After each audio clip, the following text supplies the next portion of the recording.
4절을 다시 읽어보세요. 내가 너희 행위대로 벌할 것이요 내가 또 수풀의 불을 놓아 그 사경을 사르리라 여호와의 말이니라. 자, 이런 말씀은요, 한마디로 말해서 지옥 가느냐 천국 가느냐 형벌의 문제를 얘기하는 게 아닙니다. 그들의 행위에 대한 심판, 즉 징계의 문제를 얘기를 하는 거예요. 징계.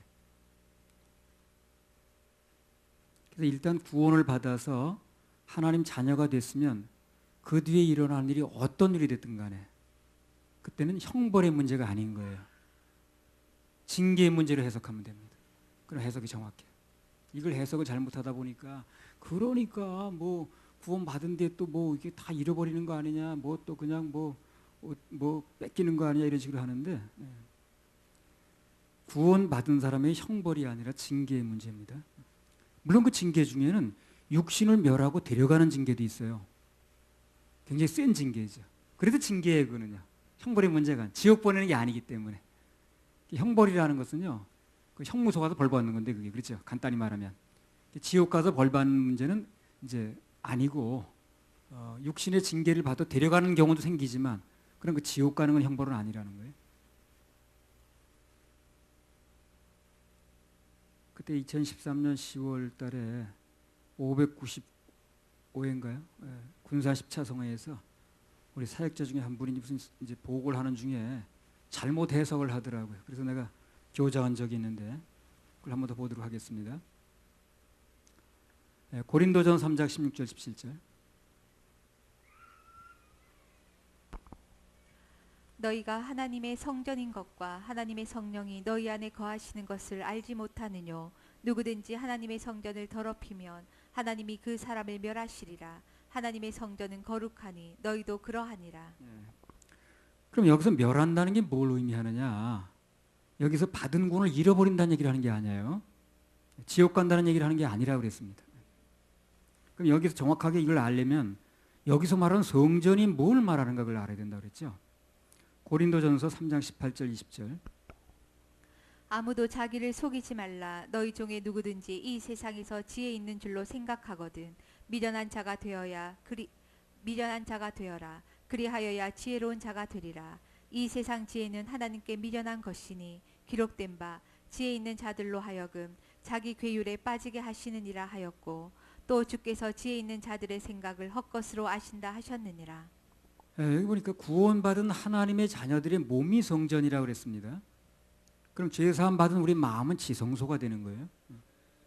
그래서 이 앞서 말한 멸망이라는 것은 구원받은 하나님의 자녀들이 계속해서 그렇게 하나님 영광을 가리면 육신을 멸한다는 뜻이에요. 지옥 보낸다는 얘기를 하는 게 아닙니다. 그러니까 요지는 뭡니까? 그 성전된 몸을 함부로 하지 말라는 거예요. 하나님께 영광 돌리는 데 쓰라는 것입니다. 그 징계와 형벌을 구별해야 되는 거예요. 고린도전서 5장 1절에서 9절. 너희 중에 심지어 음행이 있다 함을 들으니 이런 음행은 이방인 중에라도 없는 것이라. 누가 그 아비의 아내를 취하였다 하는도다. 그리하고도 너희가 오히려 교만하여져서 어찌하여 통한이 여기지 아니하고 그 일 행한 자를 너희 중에서 물리치지 아니하였느냐. 내가 실로 몸으로는 떠나 있으나 영으로는 함께 있어서 거기 있는 것 같이 이 일 행한 자를 이미 판단하였노라. 주 예수의 이름으로 너희가 내 영과 함께 모여서 우리 주 예수의 능력으로 이런 자를 사단에게 내어 주었으니 이는 육신은 멸하고 영은 주 예수의 날에 구원 얻게 하려 함이라. 정확하게 구별하죠. 징계와 형벌을 정확하게 구별하잖아요. 이 사람이 계속해서 그런 몸으로 하나님의 영광을 가리니까 육신을 멸하겠다는 거예요. 육신을 멸하지만 그러나 영은 형벌에 보내지 않는다는 거죠. 정확하게 구별하잖아요. 이렇게. 왜 그렇습니까? 영은 피값 주고 사신 거예요. 그 사람 게 아니에요. 예수님 것입니다. 그러니까 당신 거니까 가져가는 거예요. 그런데 육신은 계속 하나님의 영광을 가리니까 이따위 둘 필요가 없는 거예요. 데려간다는 겁니다. 멸한다는 거예요. 그러나 영은 하나님 피값으로 사신 거기 때문에 구원만 온다고 했잖아요. 지옥 보내는 게 아니라는 거예요. 그러니까 형벌과 징계를 정확하게 구별합니다. 고린도전서 3장 12절에서 15절. 만일 누구든지 금이나 은이나 보석이나 나무나 풀이나 지프로 이 터 위에 세우면 각각 공력이 나타날 터인데 그날이 공력을 밝히리니 이는 불로 나타내고 그 불이 각 사람의 공력이 어떠한 것을 시험할 것임이니라.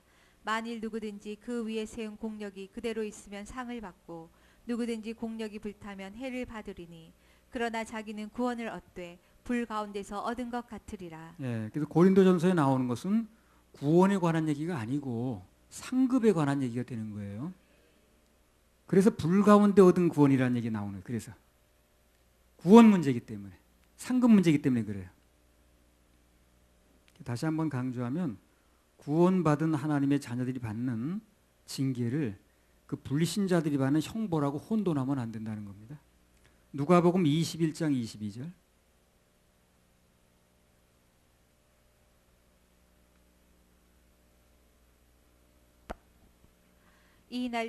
이 날들은 기록된 모든 것을 이루는 형벌의 날이니라. 예, 여전히 무슨 얘기들이 쭉 나오냐면 말세 환란기에 7년 대환란기에 일어날 일이 쭉 나오거든요.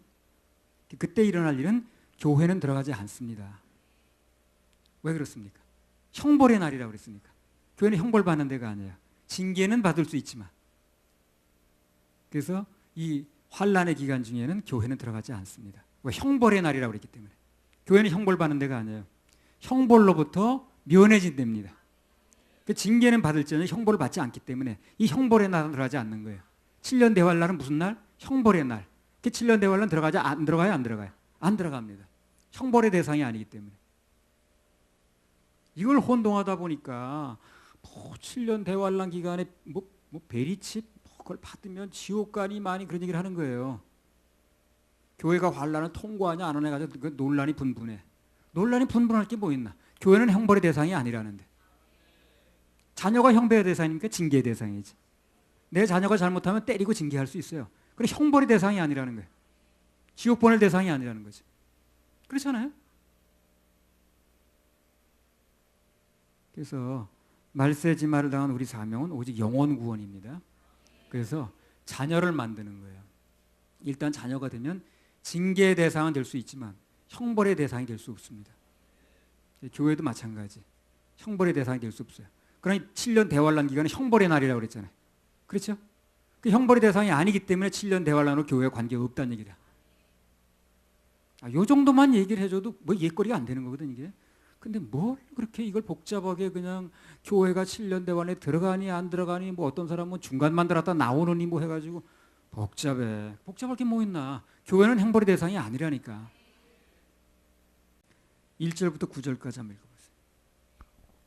여호와께서 이같이 말씀하시되 너는 유다 왕의 집에 내려가서 거기서 이를 선언하며 이르기를 다윗의 위에 앉은 유다 왕이여 너와 내 신하와 이 문들로 들어오는 내 백성은 여호와의 말씀을 들을지니라. 여호와께서 이같이 말씀하시되 너희가 공평과 정의를 행하여 탈취당한 자를 압박하는 자의 손에서 건지고 이방인과 고아와 과부를 압제하거나 학대하지 말며 이곳에서 무죄한 피를 흘리지 말라. 너희가 참으로 이 말을 준행하면 다윗의 위에 앉을 왕들과 신하들과 백성이 병거와 말을 타고 이 집 문으로 들어오게 되리라마는 너희가 이 말을 듣지 아니하면 내가 나로 맹세하노니 이 집이 황무하리라. 나 여호와의 말이니라. 나 여호와가 유다 왕의 집에 대하여 이같이 말하노라. 내가 내게 길르앗 같고 레바논의 꼭대기 같으나 내가 정령이 너로 광야와 거민이 없는 성을 만들 것이라. 내가 너 파멸할 자를 준비하리니 그들이 각기 손에 병기를 가지고 내 아름다운 백향목을 찍어 불에 던지리라. 여러 나라 사람이 이 성으로 지나며 피차 말하기를 여호와가 이 큰 성에 이같이 행함은 어찌 민고하겠고 대답하기는 이는 그들이 자기 하나님 여호와의 언약을 버리고 다른 신들에게 절하고 그를 섬긴 영고라 하리라 하셨다 할지니라. 예, 예레미야 22장에는 무슨 내용들이 나오냐면요. 유다 말기에 들어가면 이제 왕들이 몇 명 나오는데 뭐 여호아하스라든가 그다음에 여호야김 또 여호야긴 여호야김이 있고 긴이 있어요. 그 여호야김이 바뀐 이름인데 그게 엘리야김에서 바뀌었던가? 예. 그 외국에 와서 애굽 사람이 바꿨던가 그래 그 이름을요.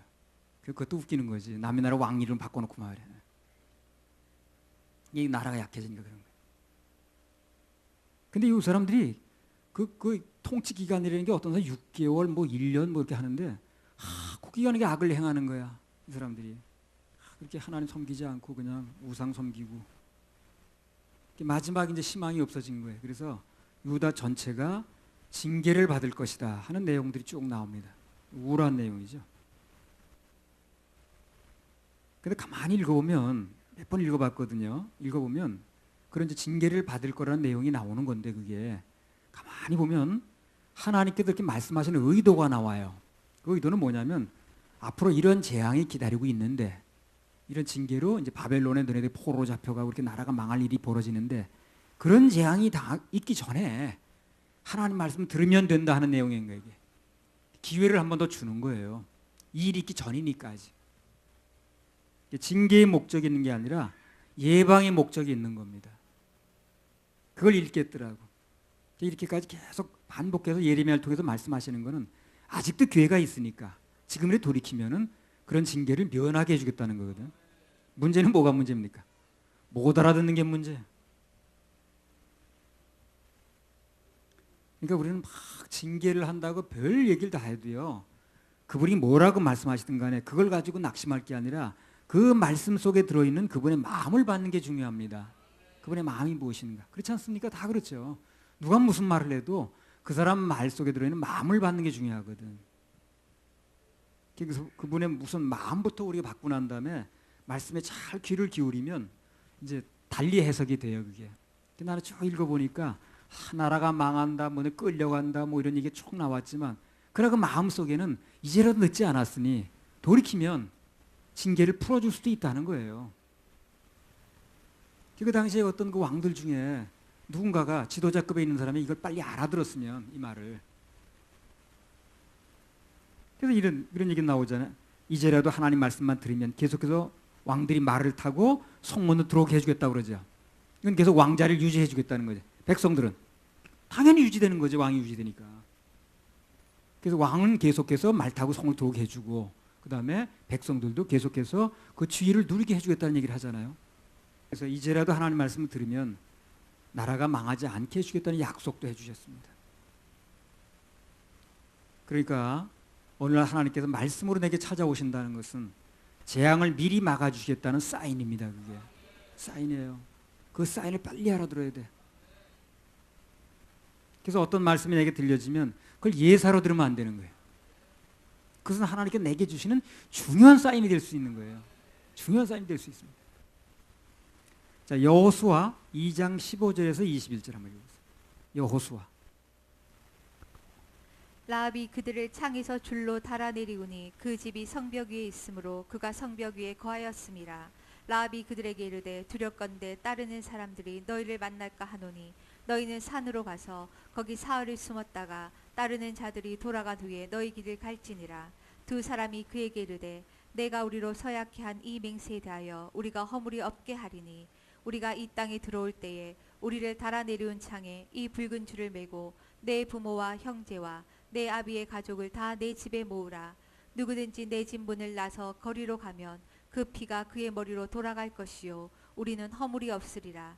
그러나 누구든지 너와 함께 집에 있는 자에게 누가 손을 대면 그 피는 우리의 머리로 돌아오려니와 내가 우리의 일을 누설하면 내가 우리로 서약케 한 맹세에 대하여 우리에게 허물이 없으리라. 라합이 가로되 너희의 말대로 할 것이라 하고 그들을 보내어 가게 하고 붉은 줄을 창문에 매니라. 자, 여기 여리고성에 정탐꾼이 들어왔습니다. 뭘 하러 들어왔을까 이 사람들이? 정탐꾼들이. 정탐하러 들어왔지. 뭐 정탐꾼이 뭐 하러 들어왔겠어. 너무 당연한 질문하면 사람들이 또 심각해져요. 뭐야? 정탐꾼이 정탐하러 들어왔겠지. 무슨 돈 보태주러 왔겠어. 기생 라합의 입장에서 보게 되면 이게 다른 얘기가 되는 거예요. 라합의 입장에서 보게 되면 하나님께서 라합을 살리시려고 정탐꾼을 들여보냈다고 볼 수 있는 겁니다. 여리고 사람들 볼 때는 정탐꾼이 맞아요. 그러나 라합의 입장에 볼 때는 라합을 찾으러 들어온 거거든 지금. 그래서 그 정탐꾼이 들어오면서부터 라합은 붉은 줄만 매달면서 산다는 약속의 말씀을 받아냈습니다. 그러면 이 라합은 어떻게 해서 그렇게 그 죄악의 성에서 여리고 성에서 하나님의 은혜를 유일하게 입었는가 이 사람이. 그 이유가 2장 8절에서 11절에 나와요. 두 사람이 눕기 전에 라합이 지붕에 올라가서 그들에게 이르러 말하되 여호와께서 이 땅을 너희에게 주신 줄을 내가 아노라. 우리가 너희를 심히 두려워하고 이 땅 백성이 다 너희 앞에 간담이 녹나니 이는 너희가 애굽에서 나올 때에 여호와께서 너희 앞에서 홍해 물을 마르게 하신 일과 너희가 요당 저편에 있는 아모리 사람의 두 왕 시온과 옥에게 행한 일 곧 그들을 전멸시킨 일을 우리가 들었음이라. 우리가 듣자 곧 마음이 녹았고 너희의 영고로 사람이 정신을 잃었나니 너희 하나님 여호와는 상천하지의 하나님이시니라. 10절에 보면 이는 너희가 애굽에서 나올 때에 여호와께서 너희 앞에서 홍해물을 마르게 하신 일과 너희가 요단 저편에 있는 아모리 사람의 두 왕 시온과 옥에게 행한 일을 곧 그들을 전멸시킨 일을 우리가 들었습니다. 왜 이렇게 접대를 해준다는 거예요? 스파이한테, 간첩한테. 하나님이 하신 일을 들었다는 거예요. 그래서 그렇게 하실 분은 상천하지에 하나님밖에 없다는 거죠. 그래서 내가 그 하나님을 믿고 그 하나님이 일하실 게 믿어져서 당신들을 내가 지금 받아들인다는 얘기거든. 그러니까요, 하나님이 찾는 사람은 누구냐면 하나님 말씀에 마음을 열고 듣는 사람을 찾는 거예요. 그런 사람을 골라내는 겁니다. 그러니까 여리고성을 멸망시키기 전에 정탐꾼을 통해서 여리고를 정탐하는 것도 목적이 있지만 또 다른 목적 하나는 뭐냐면 그 중에서 하나님 말씀을 듣는 사람이 누군가, 하나님 말씀에 마음을 연 사람이 누군가, 이걸 찾아내겠다는 거예요. 왜? 구원해 주려고. 그럼 누가 구원받는 거예요? 누가 구해지는 겁니까? 마음을 열고 말씀을 듣는 자는 구해지는 거예요. 그럼 말씀을 듣는다는 게 얼마나 중요합니까? 굉장히 중요한 거예요. 어떤 경우가 벌어져도 말씀을 듣는 사람은 하나님 구해내십니다. 잘못을 저질렀어도 말씀을 듣는 사람은 건져내요. 어떻게? 말씀 들려주면 되니까. 말씀을 안 듣겠다 하니까 못 구해내는 거지. 말씀을 듣겠다고 그러면 말씀을 들려주면 되는 거거든. 그게 건져내면 되는 거 아니야. 그래서 말씀을 듣는 사람은 건진받는 거예요. 그러니까 이 예배 시간에 하나님 말씀이 들려질 때 말씀을 귀를 열고 마음을 열고 듣는 건 굉장히 중요한 겁니다. 사는 역사가 일어나는 거예요. 그러니까 여리고성은 다 망해도 이 라합은 듣겠다는 사람이거든. 말씀을 듣는 사람 아니야. 그래 건져내겠다는 거예요. 그런 사람은 잘못을 해도 살려낸다니까요. 말씀을 들려주면 들으니까 이 사람은. 말씀을 들려서 듣는 사람은 살릴 수가 있어요. 근데 도대체 안 듣겠다는 사람이 문제가 되는 거예요. 안 듣겠다는 사람 살릴 수가 없어요. 뭘로 살겠습니까 그 사람을. 그잖아요. 말씀을 들으면 말씀을 들려주면 되는 건데 말씀을 안 듣겠다 그러니까 뭘 살릴 방법이 없는 거예요. 여리고 사람들 중에서 꼭 라합뿐만 아니라 그 누가 다른 사람이라 할지라도 하나님 말씀을 듣겠다고 그분이 하신 일을 난 듣겠다고 그러면 살 수 있었어요 그 사람도요. 왜? 찾으러 들어갔으니까. 그런 사람이 없는 거예요. 근데 라합은 이상스럽게 무슨 복을 받았는지 거기 그냥 하나님이 하신 일에 대해서 나는 사모한다는 거예요. 들었다는 거예요. 우리가 그분이 하신 일을 들었습니다 그러잖아요. 그래서 사모하고 그분은 하나님밖에 없다고. 그러니까 그런 사람 같이 죽이면 안 되잖아요. 같이 멸망시키면 안 되잖아요. 그러니까 찾는 거예요 그런 사람을. 정탐이 두 가지가 있는 거예요. 여리고성 입장에서 볼 때는 그들을 멸망시켜 이제 정탐하러 들어간 거고 라합 입장에서는 그런 사람을 살리러 들어온 거예요 지금요. 하나님은 함부로 아무나 이렇게 멸망시키지 않습니다. 그래서 정탐을 하셔서 먼저 이 사람이 정말 하나님 말씀을 듣는 사람인가, 말씀만 들려주면 잘못을 해도 살려낼 수 있는 사람인가, 이걸 정탐을 해요. 정탐을 해봐서 말씀을 듣는 사람이면 살려냅니다. 말씀 들려주면 사는데 뭘. 안 듣겠다고 그러니까 전 죽는 거예요. 안 듣겠다고 그러니까. 말씀만 듣겠다고 나오면 자기가 비록 잘못을 했어도 다윗처럼 그래도 살아날 길이 열리는 거예요. 그래서 그 라합 같은 사람은 하나님이 자기 인생에도 일해줄 간절히 사모하는 사람이라. 그래서 결국 하나님께서 그분의 일하심을 사모하고 동경하고 그리고 들으려고 하는 그 기생 라합에게 소망을 주시는 겁니다. 그러니까 라합의 입장에서 보면 방금 말씀드린 것처럼 그들이 여리고성을 정탐하러 온 것도 되지만 라합 입장에서 보면 하나님께서 라합을 살리시려고 라합을 정탐하러 찾으러 오신 거죠. 참 감사한 말이, 이런 거 참 감사한 말씀이야. 왜냐하면 그냥 하나님이 그냥 단체적으로 몰아버리는 게 아니라 살릴 사람 반드시 살린다는 거. 이 나라가 아무리 험악하고 죄악에 물들어도 그래서 살릴 사람은 다 살린다는 겁니다. 근데 살리는 기준이 뭐라는 거예요? 말씀을 들으면 살린다는 거예요. 여러분 같으면 안 그러겠습니까? 아무리 잘못해도 말해주면 들을 사람이 있죠. 그럼 말해주지 않겠습니까? 말해주면 들을 사람이니까. 안 듣겠다고 그러니까 그 사람 포기하는 거지. 저 사람 말만 해주면 들을 사람이야. 아무리 잘못해도 내가 얘기해주면 들을 사람이야. 그럼 또 말해서 살려고 그러지 않겠습니까? 그냥 죽이겠어요, 그 사람은요? 안 들으려고 그러니까 문제가 되는 거지. 말씀을 듣겠다고 그러면, 말씀을 아멘 하겠다 그러면 살 수 있는 길이 열려요. 내가 뭘 잘못했어도. 듣겠다고 그러니까 들려주는 거예요. 예를 들어서 이 전도사 뭐 잘못했다 할지라도 이 전도사가 내가 말하면 듣는 사람이야. 그러면 들려주지 않겠냐고, 그 사람한테. 일단 들려주지 않겠어요? 이건 뭐가 잘못된 거다. 돌이켜야 된다. 아멘으로 들을 사람 같으면 얘기해 주죠. 안 듣겠다 그러니까 얘기 못 하는 거예요. 포기해 버리는 거예요. 튀니까. 그래서 우연히 라합에 들어간 것 같이 보이지만 우연히 들어간 게 아니에요, 그게요. 하나님 편에서 보면 마음 먹고 라합을 찾은 겁니다. 지금 찾아 들어간 거예요. 살리려고. 그걸 하나님의 섭리라고 그럽니다. 그래서 라합은 바로 그 하나님의 섭리를 볼 수 있는 눈과 들을 수 있는 귀가 열린 거예요. 그래서 라합은 정탐꾼들을 자기 나라 들어온 스파이를 본 게 아니에요. 그럼 스파이를 봤으면 신고해야지. 자기를 살리러 온 사람으로 본 거예요. 하나님의 섭리로 본 겁니다. 듣겠다고 그러니까 얘기해 주죠. 살 수 있는 방법을. 어떻게 얘기를 해줍니까? 붉은 줄만 내려라. 그럼 산다. 그거 안 될 사람한테 붉은 줄을 왜 내려, 그거 정신없이. 안 되는 거예요. 그 붉은 줄을 내리면 산다는 말을 들을 사람이니까 내리라고 얘기를 해주잖아요. 살 수 있는 방법을 얘기를 해주잖아요. 그러니까 살 수 있는 방법을 얘기를 해줄 때 들으면 되는 거예요. 들을 사람이니까 얘기를 해주는 거예요. 그걸 섭섭하게 들으면 안 되는 거예요.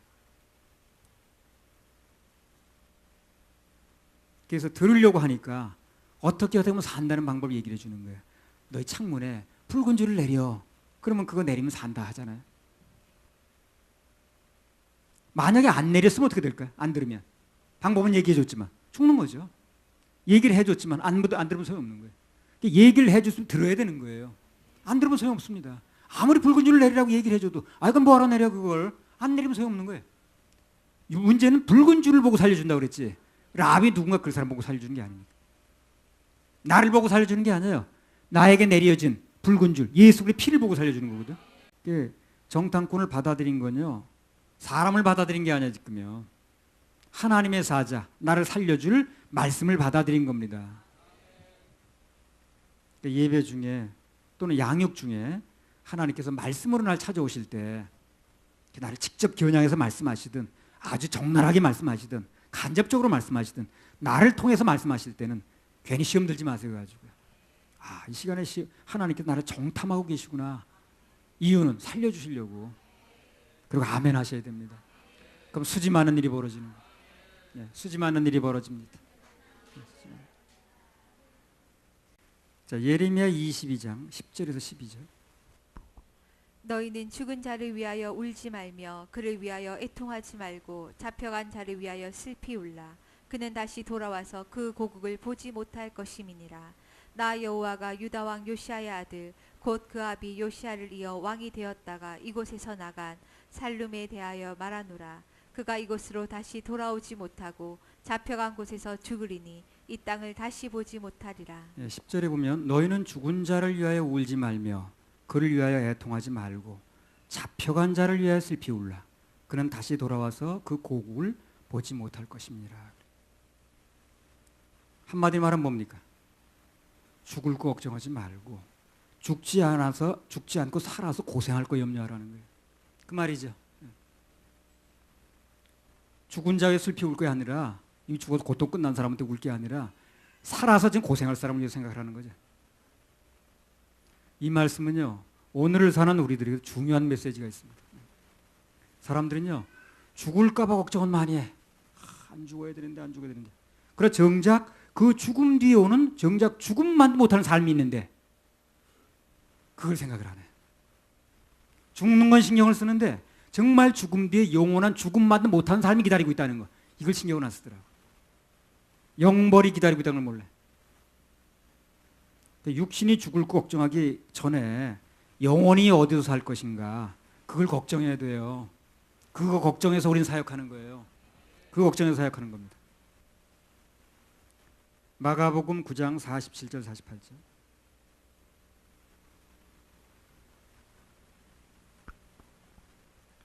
만일 내 눈이 너를 범죄케 하거든 빼어버리라. 한 눈으로 하나님의 나라에 들어가는 것이 두 눈을 가지고 지옥에 던지우는 것보다 나으니라.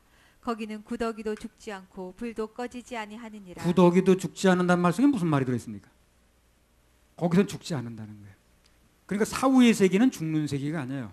사후에는 엄격히 말하면 육신의 이 멸해진 세계, 그 이후의 세계는 전혀 죽는 세계가 아닙니다. 영원히 사는 세계예요. 그래서 우리는 자살이든 타살이든 그게 중요한 게 아니라고 말하는 거예요.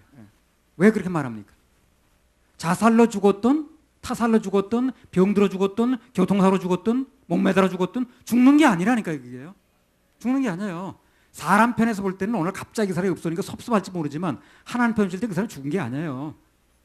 누가복음 20장 37절 38절.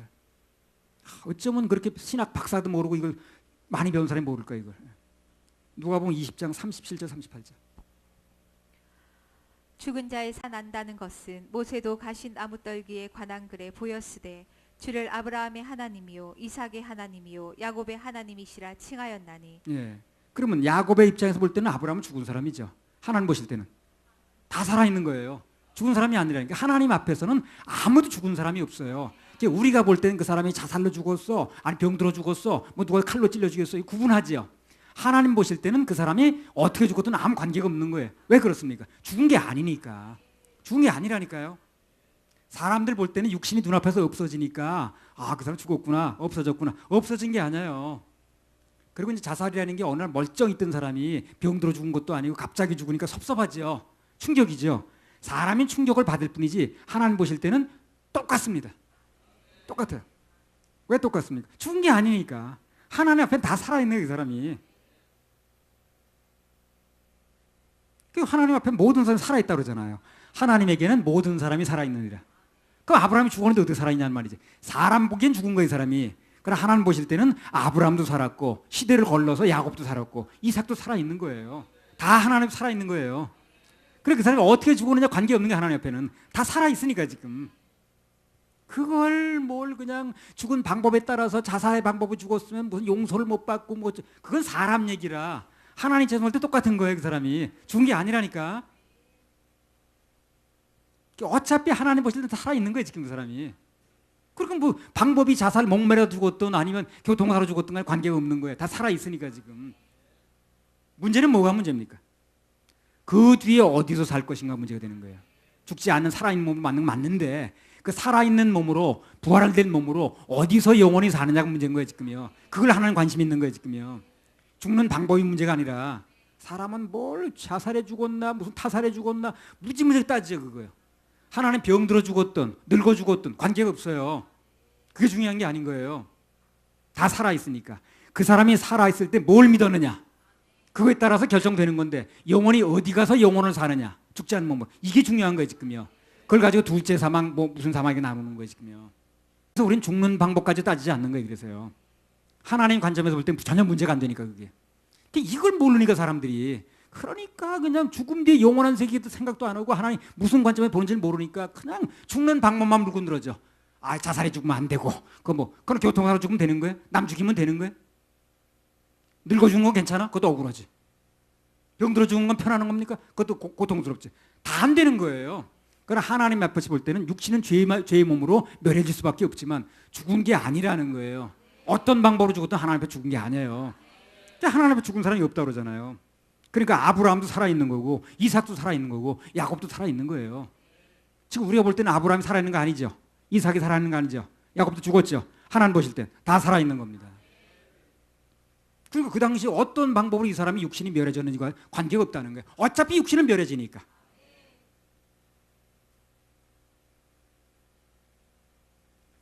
그걸 몰라가지고 그렇게 거기다 목을 메우는 사람 보면 참 너무 답답한 거예요. 누가 이런 얘기를 좀 해줬으면 신학교에서 최소한 이런 걸 기본적으로 알려서 신학생들 내보냈으면 나가서 그 사람들 그렇게 안 할 거 아니에요.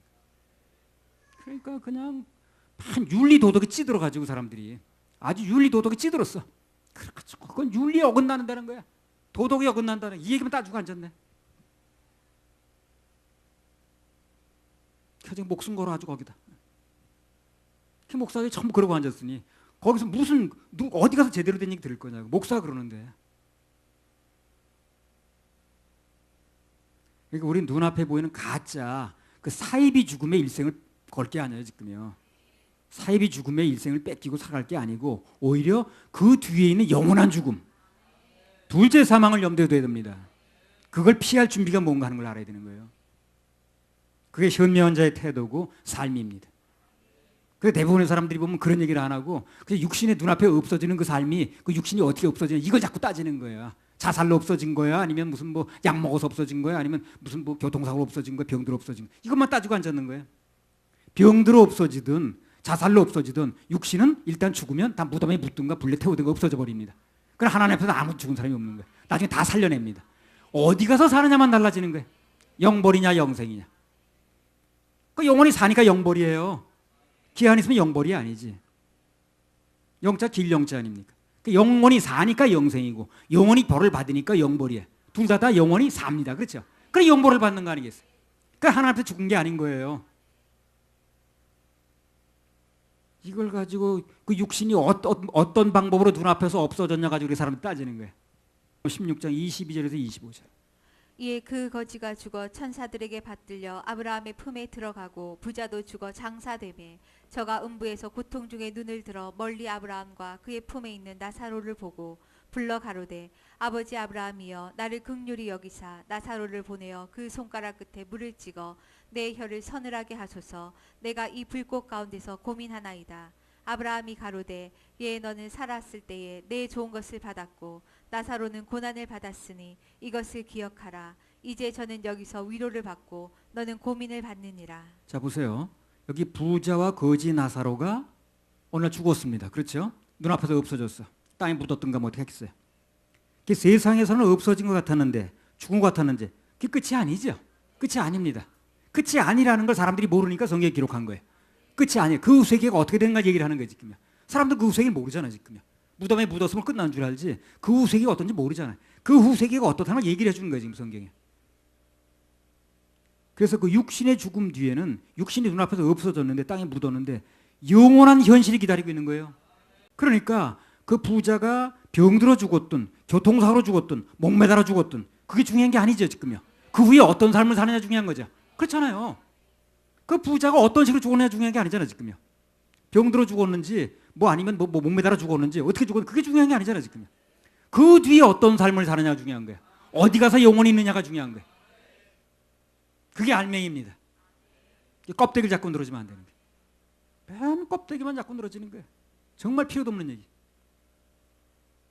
그래서 그가 어떤 방법으로 죽었느냐가 중요한 게 아니라 한 번 난 것은 사람은 정해진 거니까 한 번 죽는 사람에게 정해진 거니까 살았을 때 무엇을 믿었느냐가 중요합니다. 그거에 따라서 영원히 어디서 사느냐가 달라지는 거예요. 하나님 그게 관심이 있어요. 그게 관심이 있어요. 어떤 방법으로 육신이 없어졌느냐가 중요한 게 아니에요. 그가 육신이 살아있을 때 뭘 믿었느냐 그리고 영원히 어디서 사느냐 이게 하나님께 관심사라. 하나님 앞에 죽은 사람이 아무도 없습니다. 그래서 우리 진짜 관심을 둬야 될 건 뭐냐면 죽음 뒤에 있는 현실, 영원히 지속될 현실, 거기에 관심을 둬야 돼요. 그래야 진짜 똑똑하고 그래야 진짜 현명한 사람입니다. 할렐루야. 우리 하나님께 박수 올려드려요. 예레미야 22장 13절 15절. 불의로 그 집을 세우며 불공평으로 그 다락방을 지으며 그 이웃을 고용하고 그 고가를 주지 아니하는 자에게 화 있을진저. 그가 이르기를 내가 나를 위하여 광대한 집과 광활한 다락방을 지으리라 하고 자기를 위하여 창을 만들고 그것에 백향목으로 입히고 붉은 빛으로 칠하도다. 내가 백향목으로 집 짓기를 경쟁함으로 왕이 될 수 있겠느냐. 내 아비가 먹으며 마시지 아니하였으며 공평과 의리를 행치 아니하였느냐. 그때 그가 형통하였었느니라. 말씀을 보면 뭐가 풍족하고 있는 것 자체가 문제가 아니란 얘기를 하고 있어요. 뭐가 문제입니까? 하나님을 잊는 게 문제라는 거예요. 풍족하고 있는 것 자체가 문제가 아니고 하나님을 잊는 게 문제라는 거예요. 그래서 성경에 보면요. 뭔가 승리하고 성공한 사람들은 거의 다 번영할 때, 잘 될 때 하나님을 잊지 않는 거. 그걸 굉장히 신경 썼습니다. 그걸 굉장히 신경 썼어요. 잠언 30장 7절에서 9절. 내가 두 가지를 주께 구하였사오니 나의 죽기 전에 주시옵소서. 곧 허탄과 거짓말을 내게서 멀리하옵시며 나로 가난하기도 마옵시고 부하기도 마옵시고 오직 필요한 양식으로 내게 먹이시옵소서. 혹 내가 배불러서 하나님을 모른다 여호와가 누구냐 할까 하오며 혹 내가 가난하여 도적질하고 내 하나님의 이름을 욕되게 할까 두려워함이니이다. 평생 이 사람은 두 가지를 구했습니다. 뭘 구했습니까? 두 가지를 구했다는 거예요. 거짓말 하지 않게 해주시고, 그리고 가난하게도 부하게도 말아달라는 거예요. 이건 이유가 뭡니까? 내가 가난하게 되면 그것 때문에 범죄할 수 있고, 너무 부하게 되면 그것 때문에 또 내가 잊어버릴 수 있다는 거예요. 하나님께. 간단히 말하면 내가 부할 때나 어려울 때나 환경과 형편에 구애받지 말고 하나님 잊지 않게 해달라는 거예요. 그 제자의 자격이라고 그랬죠 어제. 그거 기도했다는 겁니다. 평생 그거 기도하는 거예요. 그게 번영하고 잘 될 때 하나님을 잊지 않는 것, 그거는 굉장히 중요한 기도 제목입니다. 그리고 그것은 하나님께도 중요한 관심사예요. 또 그게 신명기 6장 10절에서 13절. 내 하나님 여호와께서 내 열조 아브라함과 이삭과 야곱을 향하여 내게 주리라 맹세하신 땅으로 너로 들어가게 하시고 내가 건축하지 아니한 크고 아름다운 성읍을 얻게 하시며 내가 채우지 아니한 아름다운 물건이 가득한 집을 얻게 하시며 내가 파지 아니한 우물을 얻게 하시며 내가 심지 아니한 포도원과 감람나무를 얻게 하사 너로 배불리 먹게 하실 때에 너는 조심하여 너를 애굽 땅 종되었던 집에서 인도하여 내신 여호와를 잊지 말고 내 하나님 여호와를 경외하며 섬기며 그 이름으로 맹세할 것이니라. 그래서 하나님께서 다 아름다운 성읍도 주시고 심지 않은 식도 얻게 하시고 파지 않은 우물도 먹게 하시고 심지 않은 포도원과 감람나무를 얻게 하시고 다 배불리 먹게 해주실 텐데 문제는 뭡니까? 그렇게 해주신 하나님을 잊어버릴까 봐 신경 쓴다. 잊지 말라는 거. 그걸 엄청 신경 쓰시는 거예요. 겁나게 신경 쓰시는 겁니다. 왜 그렇습니까? 변하면 버려야 돼요. 아무리 좋은 음식도 아무리 비싼 소고기를 요리 만들어놨어. 상했어. 그 비싸다고 먹습니까? 버려야죠. 그러니까 아무리 귀한 존재를 할지라도 변하면 버려야 되는 거예요. 이게 하나님께 스트레스예요. 그래서 하나님께서는 버리지 않으시려고 사랑하시는 대상인 우리와 헤어지지 않으시려고 그렇게 신신당부하시는 거예요. 변하지 말라고. 이유가 바로 그겁니다. 아무리 좋은 것도 아무리 귀해도 변하면 버려야 되거든요. 그렇죠? 아무리 비싼 음식이라도 그 변하면 버려야 되잖아요. 하나 우리 사랑하시는데 변하면 같이 있을 수 없는 거예요. 사역의 현장에서 몰아내야 되고 쓰던 거 취소해야 되니까 이게 사랑하는 사이에서 보통 가슴 아픈 일이 아니거든. 이별이 한다는 거예요. 그게 변하지 말라는 겁니다. 예레미야 22장 16절 그걸 늘 강조하시는 거예요. 예레미야 22장 16절. 그는 가난한 자와 궁핍한 자를 신원하고 형통하였나니 이것이 나를 알미 아니냐 여호와의 말이니라. 그래서 여기 이제 나왔듯이요. 하나님께서는 돕는 분이신데 특히 가난한 자와 궁핍한 자를 참 도우십니다. 관심이 많으세요 거기에. 그러니까 살면서 뭔가 좀 부족한 것 같을 때 내가 좀 요즘 뭐가 부족하다 그럴 때가 있지요. 그때가 바로 하나님이 그 사람에 관심 가질 때입니다. 부족한 사람을 찾는 그때가 하나님께 도우실 때입니다. 요한복음 2장 1절에 10절. 되던 날에 갈릴리 가나에 혼인이 있어 예수의 어머니도 거기 계시고 예수와 그 제자들도 혼인의 청함을 받았더니 포도주가 모자란지라. 예수의 어머니가 예수에게 이르되 저희에게 포도주가 없다 하니 예수께서 가라사대 여자여 나와 무슨 상관이 있나이까 내 때가 아직 이르지 못하였나이다. 그 어머니가 하인들에게 이르되 너희에게 무슨 말씀을 하시든지 그대로 하라 하니라. 거기 유대인의 결례를 따라 두세 통 드는 돌항아리 6이 놓였는지라. 예수께서 저희에게 이르시되 항아리에 물을 채우라 하신즉 아구까지 채우니 이제는 떠서 연회장에게 갖다 주라 하시매 갖다 주었더니 연회장은 물로 된 포도주를 맛보고 어디서 났는지 알지 못하되 물 떠온 하인들은 알더라. 연회장이 신랑을 불러 말하되 사람마다 먼저 좋은 포도주를 내고 취한 후에 낮은 것을 내거늘 그대는 지금까지 좋은 포도주를 두었도다 하니라. 포도주가 남아날 때 기적이 일어났습니까? 모자랄 때 기적이 일어났습니까? 잘 알아야 됩니다. 이걸요. 모자랄 때 기적이 일어나요. 남을 때 기적이 일어나지 않습니다. 모자랄 때 기적이 일어나는 거예요. 뭔가 부족하다고 생각될 때 그때 겸손하게 하나님의 일하심을 기다리세요. 그럼 하나님 기적을 행하십니다. 기적. 포도주가 부족하니까 기적이 일어났어요. 부족하니까. 뭔가 부족하다고 생각될 때 그때 겸손하게 하나님의 일하심을 기다리면 그건 하나님 기적을 행하십니다. 하나님께서 하신 일 보면 전부 하나님 사람 편에서 보면 기적이고 전부 새 일입니다. 천지창조도 새 일이었고요. 홍해 바다가 갈라진 거, 요단강이 갈라진 거, 그것도 전부 기적이었어요. 오병이어 기적입니다. 앞으로 부활도 기적입니다. 하나님 하신 일은 전부 기적이에요. 그래서 그런 하나님만 바라보는 사람들에게는 그분께서 늘 일해 주시면 우리에게 늘 기적이 일어나는 거예요. 그래서 우리 주님께서 우리 생수은혜 서울교회도 엄청난 새 일을 행하십니다. 할렐루야. 우리 하나님께 박수 올려드려요.